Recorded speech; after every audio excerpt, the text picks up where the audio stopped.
Si tu es fatigué, cette vidéo est pour toi. On va d'abord comprendre quelle est ta fatigue. Et là tout de suite, je t'en propose 5 différentes.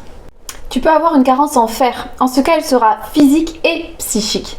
Tu vas en retrouver dans les épinards crus, les légumineuses et les céréales complètes.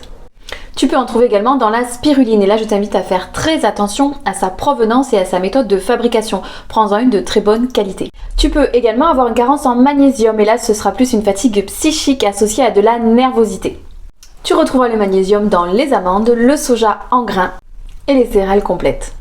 Tu peux également te faire une cure de magnésium. Moi, celui que j'affectionne particulièrement, c'est le magnésium marin. Tu as par exemple le plasma de Quinton.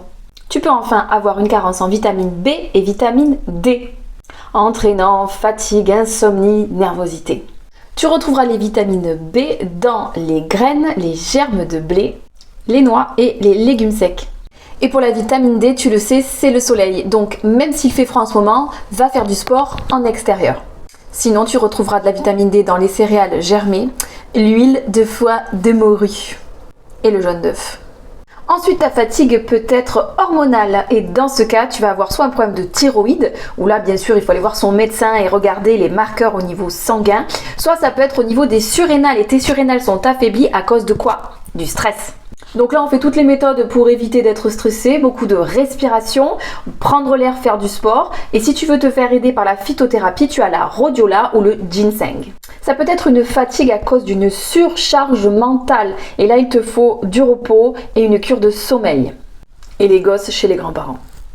Ça peut être une fatigue parce que tu as été récemment malade ou parce que tu as eu une opération et dans ces cas-là, tu es en convalescence. Pense à bien t'hydrater. Si par exemple tu es en convalescence parce que tu as eu récemment une fracture, n'hésite pas à prendre de la silice. Elle fortifie le système osseux.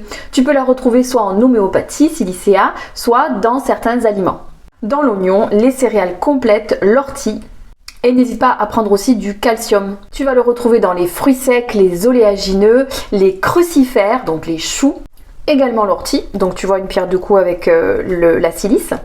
Soit ta fatigue est chronique et celle-ci est hyper importante à gérer parce que ça fait bien trop longtemps que tu es fatigué. Il faut revenir à une hygiène alimentaire nickel, il faut enlever tous les excitants, café, thé, chocolat, tabac, alcool et du repos.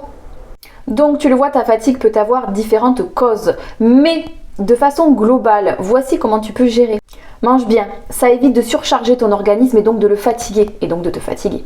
Rajoute des oméga 3 dans ton alimentation. Ils participent au bon fonctionnement du système nerveux. Les oméga 3, ça va être par exemple les poissons gras que tu vas pouvoir acheter en boîte de conserve, donc c'est pas du tout compliqué à cuisiner. Tu vas également retrouver dans les huiles végétales, prends-les de qualité, première pression à froid et consomme-les crus. Et dors, essaye vraiment de t'endormir avant 23h parce que c'est à ce moment-là, pendant la nuit, que se fait toute ta régénération hormonale, cellulaire, etc. N'aie pas de points lumineux dans ta chambre parce que ça va perturber ton sommeil. Il faut vraiment que ton sommeil soit réparateur. Et pour plus d'astuces bien-être, abonne-toi. Merci.